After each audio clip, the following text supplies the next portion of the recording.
오늘 우리가 함께 나누실 말씀은 마태복음 24장 1절부터 14절까지 말씀입니다. 마태복음 24장 1절부터 14절까지의 말씀 우리 함께 합독하시겠습니다. 예수께서 성전에서 나와서 가실 때에 제자들이 성전 건물들을 가리켜 보이려고 나아오니 대답하여 이르시되 너희가 이 모든 것을 보지 못하느냐? 내가 진실로 너희에게 이르노니 돌 하나도 돌 위에 남지 않고 다 무너뜨려지리라. 예수께서 감람산 위에 앉으셨을 때에 제자들이 조용히 와서 이르되 우리에게 이르소서 어느 때에 이런 일이 일어나겠사오며 또 주의 임하심과 세상 끝에는 무슨 징조가 있사오리이까? 예수께서 대답하여 이르시되 너희가 사람의 미혹을 받지 않도록 주의하라. 많은 사람이 내 이름으로 와서 이르되 나는 그리스도라 하여 많은 사람을 미혹하리라. 난리 소문을 듣겠으나 너희는 삼가 두려워하지 말라. 이런 일이 있어야 하되 아직 끝은 아니니라. 민족이 민족을 나라가 나라를 대적하여 일어나겠고 곳곳에 기근과 지진이 있으리니 이 모든 것은 재난의 시작이니라. 그때 사람들이 너희를 환난에 넘겨주겠으며 너희를 죽이리니 너희가 내 이름 때문에 모든 민족에게 미움을 받으리라. 그때 많은 사람이 실족하게 되어 서로 잡아주고 서로 미워하겠으며 거짓 선지자가 많이 일어나 많은 사람을 미혹하겠으며 불법이 성함으로 많은 사람의 사랑이 식어지리라. 그러나 끝까지 견디는 자는 구원을 얻으리라. 이 천국 복음이 모든 민족에게 증언되기 위하여 온 세상에 전파되리니 그제야 끝이 오리라. 아멘. 할렐루야. 예수님을 믿든지 예수님을 믿지 않든지 교인이든지 기독교인이든지 아니면 세상의 모든 사람들이든지 공통적으로 모두가 다 하는 말은 말세가 있다라는 생각들은 다 하고 살아가는 것 같습니다. 특히 요즘과 같이 최근에 일어나고 있는 이런 여러 가지 이제 기상 이변들, 우리나라도 지금 중부지방에 막 폭우가 쏟아지고 있는 것들도 어쩌면은 이런 그 기상 이변 가운데 하나가 아니겠습니까? 또 폭염, 그다음에 산불, 뭐 여러 가지 지진과 여러 가지의 이제 기상 이변들을 우리가 보면서 기독교인들도 이건 말세구나라는 생각을 하지만 세상에 그냥 살아가는 모든 사람들도 이건 말세구나라는 생각을 안 하는 사람이 아마도 없을 거라고 생각합니다. 또 이런 자연재해나 뭐 혹은 뭐 이런 기상 이변들만 보면서 말세라는 생각을 하기도 하지만 사회가 돌아가는 것을 보면서도 사람들은 어떤 생각들을 합니까? 야, 이거 진짜 말세구나라는 생각을 합니다. 가정에서 일어나는 여러 가지 폭력 사건들, 그 다음에 끔찍한 반인륜적인 사건들, 이런 일들을 보면 이건 정말 말세구나라는 생각을 모두가 다 이렇게 하게 되죠. 그러니까 이런 상황들을 보면 이 말세라는 건 뭡니까? 인류의 종말이 다가오고 있구나. 이건 진짜 세상의 끝에서나 일어나는 일이겠구나라는 생각들을 누구나 다 그렇게 하고 살아가는 것 같습니다. 오늘 이제 본문에서 보면 예수님이 제자들이 이제 예루살렘 성전을 가리키면서 웅장한 예루살렘 성전을 보면서 감탄에 맞지 않는 모습을 보게 되자 예수님은 어떤 이야기를 하시냐면 오늘 본문 2절 말씀에 돌 하나도 돌 위에 남지 않고 지금 너희들이 보고 있는 이 예루살렘 성전이 다 완전하게 무너지는 날이 오게 될 것이다 라는 이런 어마어마한 이야기를 하게 됩니다. 이게 왜 그러냐면 이스라엘 백성들에게 있어서 이 예루살렘 성전이 무너진다는 것은 두 가지 의미를 가지고 있습니다. 현실적으로 본다면은 이스라엘의 멸망이겠죠. 이미 이스라엘 백성들은 한번 경험했나요? 경험하지 않았나요? 이미 한번 경험을 했습니다. 예루살렘 성전이 무너졌을 때 이스라엘 백성들이 바벨론에게 완전히 멸망을 해서 나라를 잃어버리게 되었다는 것.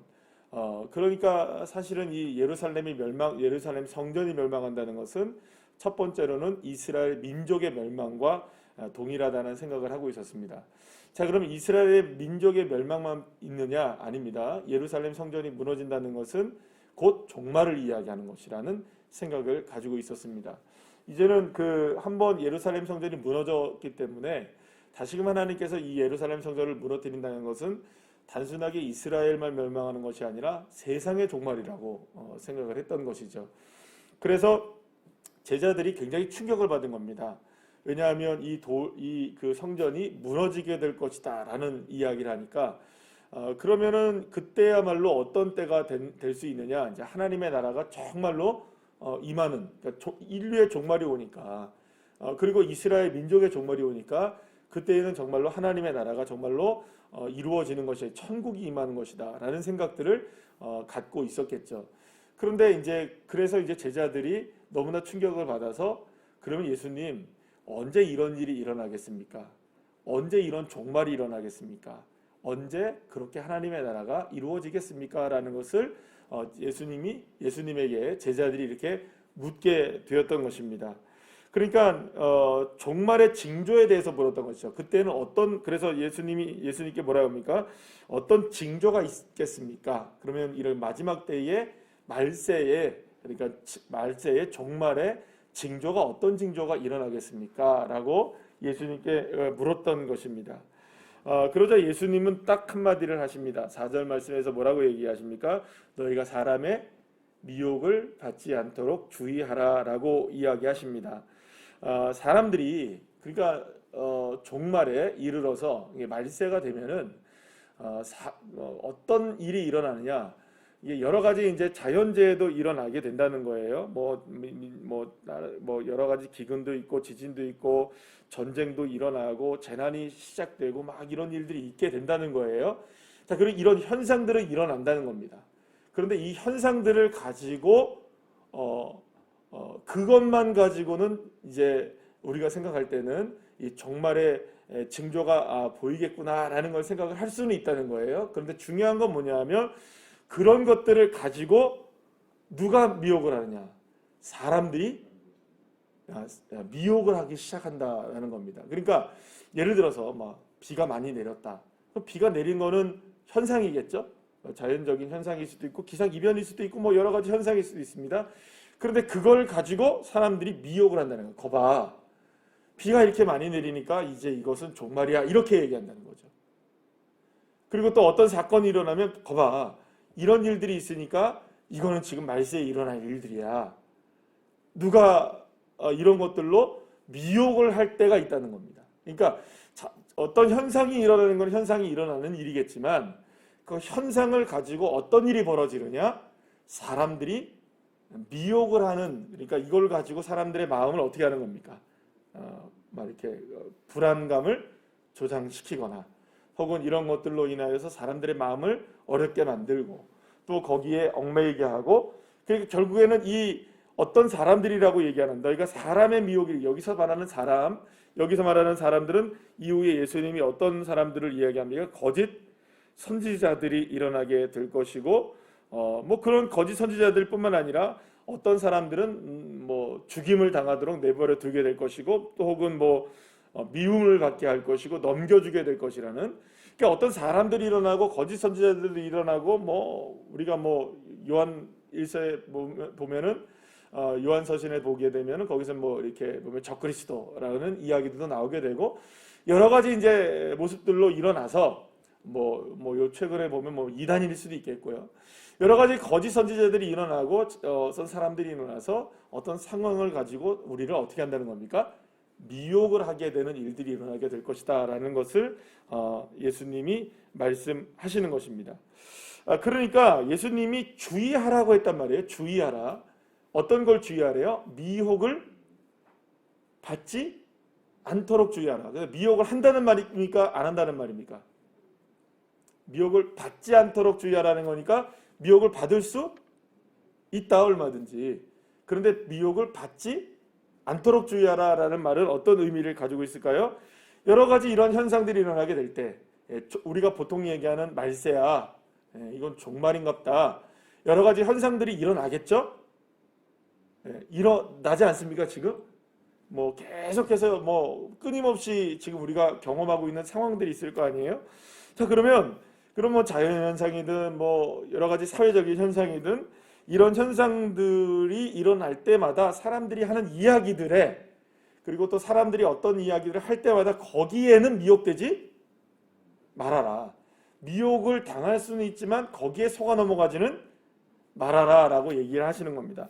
자, 여기서 이제 우리가 이제 생각하는 종말과 예수님이 지금 말씀하시는 종말, 말세의 차이점이 난다는 것을 우리가 발견하게 됩니다. 뭐냐 하면 우리는 지금 이 종말이라는 것을 세상의 끝으로 향해 가는 어떤 현상들을 이야기한단 말이에요. 종말이라는 것은 세상의 끝을 이야기한다는 거죠. 어떤 현상들이 일어나게 되고 어떤 일들이 일어나게 되니 이거는 세상의 끝이구나 라는 생각을 하게 된다는 말이에요. 자, 그런데 예수님은 무슨 얘기를 하시냐면 오늘 본문에 보면 8절 말씀을 이렇게 얘기하십니다.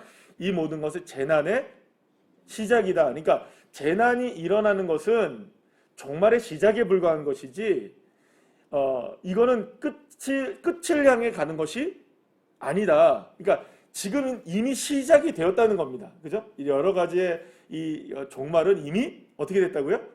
시작은 된 거예요. 여러분, 지진과 기근과 홍수와 뭐 이런 것들, 사회적인 반사회적인 문제들은 2022년에만 일어난 일일까요? 1000년 전에도 있었을까요? 2000년 전에도 있었을까요? 그렇죠? 그때 당시에 살아가는 사람들에게 또 마찬가지로 이런 일들이 있을 때마다 와, 종말이네, 이거는 말세네 라는 생각을 2000년 전에 사람도 했을까요? 오늘의 사람들만 하고 살았을까요? 아니죠. 그렇죠. 그렇게 살았을 거예요. 그러니까 그 현상들은 이미 재난의 뭐가 된 겁니까?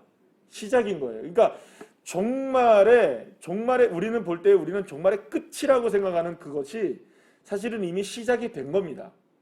그러니까 여기서 말하는 이 재난의 시작이라는 이 말은 거꾸로 얘기하면 어떤 의미가 될 수 있냐면 이것이 바로 이런 현상들로 인하여서 많은 사람들이 집중을 하게 되는데 이것은 뭐 시작에 불과하다는 것입니다. 현상은 끝이 아니라, 그러니까 다시 말하면 어떤 것에 의미를 두고 있냐면 여기서 재난의 시작이라는 말은 이런 종말의 시작이기도 하지만 이 종말의 시작은 곧 무엇에 대한 시작일 수도 있다는 것일까요? 하나님의 나라가 이미 시작되는 시점일 수 있다는 것을 주님이 말씀하고 계시는 겁니다. 그러니까 이렇게 얘기하시는 거죠. 세상의 종말은 단순하게 어떤 현상으로 인하여서 세상의 끝을 말하는 것이 아니라 너희들이 얘기하는, 예수님의 제자들이 얘기하는 언제가 어떤 현상이 일어나겠습니까? 언제 그럼 이런 일이 일어나겠습니까? 라고 이야기하는 그 순간에 이미 무엇이 시작되고 있다? 하나님의 나라가 시작되고 있는 것이다. 그러니까 예수님의 관점에서의 종말은 무슨 의미를 갖고 있나요? 사람들에게 있어서의 종말은 모든 것의 끝의 관점이지만, 세상의 끝에 일어나는 관점이지만, 예수님의 종말은 하나님의 나라의 끝일까요? 시작일까요? 그 시작이죠. 그러니까 세상은 끝을 이야기하지만, 세상의 끝을 이야기하지만, 예수님은 세상의 끝의 모습을 보시면서 무엇의 시작을 보시는 걸까요? 하나님의 나라가 시작된다는 것을 보고 계시는 겁니다. 그러면 예루살렘 성전 하나만을 놓고 보시죠. 예루살렘 성전이 무너지게 되면 그 예루살렘 성전의 무너짐으로 인하여서 무엇이 시작된다는 것일까요? 하나님의 나라가 비로소 시작되는 시점이다. 그러니까 우리는 끝을 얘기하지만 하나님은 무엇을 말씀하십니까? 시작을 이야기하시는 겁니다. 그러니까 종말이라는 개념을 우리는 세상의 끝을 이야기하지만 예수님은 종말을 하나님의 나라의 시작으로 보고 계시는 것이죠. 그러니까 여기에서 차이점이 있는 것입니다. 특히 방금 말씀드린 대로 예루살렘 성전이 실제로 무너집니까? 무너지지 않습니까? 예수님이 십자가에 죽으신 이후로 AD 70년에 실제로 무너져서 지금까지 예루살렘 성전은 건축이 되었을까요? 안 되었을까요? 안 되었어요. 어떤 사람들은 건축이 뭐 다른 제2성전에 만들어진다 뭐 그런 얘기 다 듣지 마세요. 인터넷에서 이야기하는 뭐 제2성전이 지어진다 안 지어진다 의미 하나도 없습니다. 그런 이야기 다 듣지 마세요. 성전이 지어질 리가 없습니다. 성전이 지어지려면 벌써 지어졌을까요? 안 지어졌을까요? 지어졌죠 벌써. 얼마든지 지어지고도 남았어요. 그러다 못 집니다. 왜냐면 지어질 리가 없어요. 지어질 수도 없어요. 지어져봐야 아무런 의미가 없어요. 만약에 예를 들어서 어디다가 뭐 성전을 져놨다 할지라도 여러분들 미혹당하지 마십시오. 왜 그런 줄 아세요? 주님이 만들 이유가 없으신 거예요. 왜요? 성경에 뭐라고 말씀하십니까? 우리를 다 무엇으로 만들어내신 거예요? 성전의 휘장을 다 잘라버리셨어요. 예수님 십자가의 상에서. 그것은 무엇입니까? 성전이 더 이상 기능을 상실하게 되었고 그 기능이 이제 어디에 들어와 있는 겁니까? 저와 여러분의 삶 가운데, 인생 가운데 내 안에 하나님의 나라가 시작되었습니다. 성전이 우리 안에 계십니다. 그런데 여러분 성전이 두 번째 성전이 지어질 이유가 있습니까? 없습니까? 없죠. 그러니까 거기에 미혹되면은 안 되십니다. 중요한 건 뭐냐면 여기서 말씀하시는 중요한 건 뭐냐면 성전이 뭐 파괴되고 성전에 종말이 일어나고 또 혹은 뭐 이렇게 뭐 지진이 일어나고 기근이 일어나는 자연현상과 사회적인 현상이 많이 일어날 때 이거는 우리가 이 세상의 끝을 향해 가고 있구나 라는 생각을 할 수 있는 그때에 우리는 반대로 생각해야 됩니다. 어떤 이야기를 생각해야 될까요? 하나님의 나라가 시작되었구나. 여러분 우리는 관점이 다른 사람들입니다.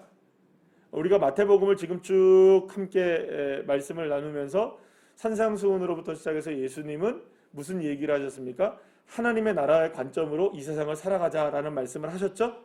예수님이 그 이야기를 하신 거 아니에요? 그럼 우리가 세상을 살아가는 사람들이 우리도 세상 사람들이니까 우리도 지금 세상에 살아가니까 우리도 세상 사람들이 살아가는 관점들과 똑같이 살아갈까요? 안 살아갈까요? 그렇지만 그러나 우리의 관점은 이제 무엇으로 바뀌라는 겁니까? 하나님 나라의 관점으로 바뀌어라. 그러니까 여러분 미혹당할 이유가 전혀 없는 겁니다. 이런 일들이 있구나 하면 수많은 사람들이 일어나서 이거는 저렇고 저거는 이렇고 막 이야기를 한단 말이에요. 그러면 여러분 거기에 막 솔깃해요. 막 사람들. 거기에 막 이렇게 귀를 기울여요. 그러나 우린 딱 한 가지만 생각하면 됩니다. 하나님의 나라가 임하는데 뭘. 할렐루야. 그러니까 우리가 당하는 개인적인 삶에서도 한번 보세요. 개인적인 삶에서도 여러 가지 일들을 당합니까? 안 당합니까? 갑자기 어떤 일들을 당하기도 하고 뭐 어려운 일을 당하기도 하고 그래서 사람들은 그 어려운 일을 생각하면서 막 해석하려고 그래요. 이거 왜 그렇지? 이거 뭐 때문에 그렇지? 그러면 교묘하게 사람들이 다가옵니다. 그거 이래서 그래 저래서 그래. 그런 말들 할까요? 안 할까요? 합니다. 그렇게 생각이 들어요. 요즘에는 누가 얘기하지 않아도 유튜브에서 다 얘기해 주죠. 그죠? 예, 다 찾아보잖아요. 막 여러분들 꿈만 꿔도 유튜브 찾아봅니까? 안 찾아봅니까? 찾아본다니까요. 요즘의 사람들은. 기독교인도 다 그렇다니까요. 내가 예를 들어서 어떤 꿈을 꿨다 이 꿈의 해석 친다니까요. 여러분들. 그 누가 얘기인 줄 아세요? 여러분 다 우리 얘기들이에요. 여러분들. 안 하는 것 같지만 다 해요. 예. 유튜브가 선생님이에요. 요즘에는. 유튜브가 미혹을 해요. 여러분들. 인터넷이 다 우리를 유혹한다니까요. 미혹하고. 근데 거기서 답을 찾으려고 한다니까요. 그러면 놀랍게도 친절하게 이야기해주는 사람이 있나요? 없나요? 있어요. 어떻게 하세요? 해봤군요. 그러니까 진짜 놀랍게도 그런 것들이 답을 얘기해주는 사람들이 있다니까요. 거기에 미혹되는 거예요. 아무리 담임 목사가 그러지 말라 그래도 인터넷이 훨씬 더 정확하다고 생각한다니까요. 조회수 보고. 여러분 미혹당하지 마세요. 왜 그런 미혹을 당하세요? 사람들이 여러분들의 개인적인 상황을 다 압니까? 유튜브 거기서 하시는 분들이 여러분들의 개인적인 상황을 다 아세요? 그러지 않거든요. 일반적인 상황들을 막 이야기하고 미혹하거든요. 근데 우리는 막 혹하는 거예요. 이것 때문에 그런가? 저것 때문에 그런가? 천만의 말씀이요.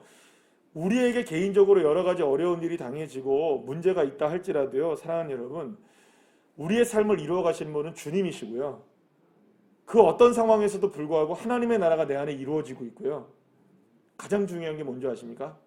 주님은 결코 나를 떠나지 아니하시고 나와 함께 하시고 십자가 지신 예수님이 나를 떠나시겠습니까? 나를 위해서 온 인류의 죄를 담당하시고 나의 죄를 담당하신 그 십자가의 모진 고통 이겨내시고 부활하신 그 놀라우신 그 하나님의 놀라운 사랑이 내게 쏟아지고 있는데 나를 그냥 이 상황 때문에 버리시겠습니까? 천만의 말씀이에요. 그런 사랑하시려면 주님 우리에게 은혜를 베풀어 주시지 않고 십자가도 지시지 않으셨을 거예요.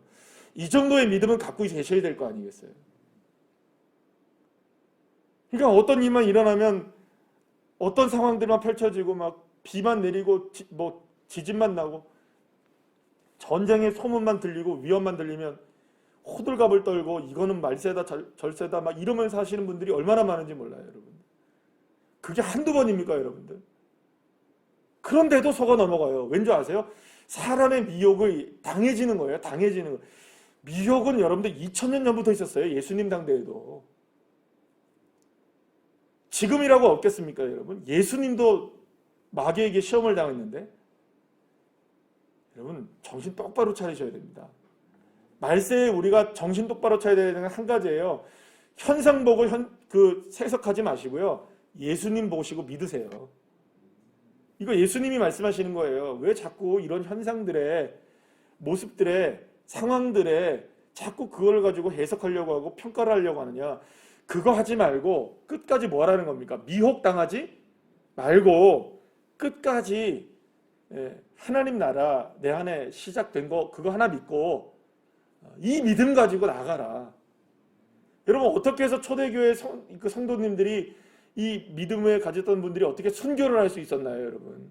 어떻게 기꺼이 자신의 인생을 순교의 자리에 이렇게 놓을 수 있었을까요?